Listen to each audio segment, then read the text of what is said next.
Guys, nakita nyo to, ang dami talagang naging issue sa naganap na birthday ni Beyonce, no? Sobrang hindi pa rin makamove on yung mga netizens na nakapaligid. At yun nga, no, isa sa mga comment dito ay pinag-uusapan about sa mga natanggap daw di umano na blessing, at yan ay ating ang mahimayin, no? So guys, di ba charity vlogger ang ng Team Kalingap. So hindi mo talaga maiwasan na maraming mag-sponsor dyan, no? Yung Kalingap team kasi ibig sabihin ay lahat sila magkakasama, no? May tendency talaga na mabigyan din sila ng blessing itong pagdating or galing sa mga sponsor.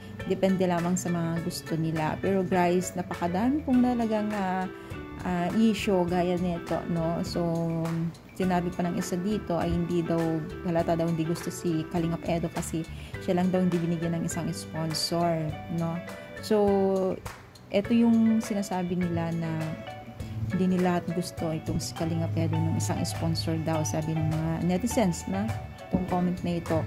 Pero guys, no, wala naman tayong evidence, malay mo sinikret lamang ito, at nakalagang nakabantay ang mga netizens sa Team Kalingap. Bawat kilos ay nakikita nila. Yun yung mga minsan ay talagang mahirap itago yung mga nakikita nila. Minsan binibigyan ng mga meaning na negatibo, minsan positive naman.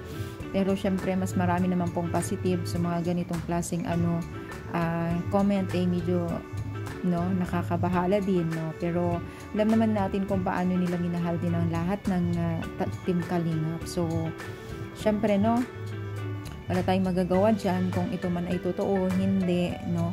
Yun ay choice ng mga sponsor, no. At saka marami naman pong sponsor itong si Kalingap Edo, no.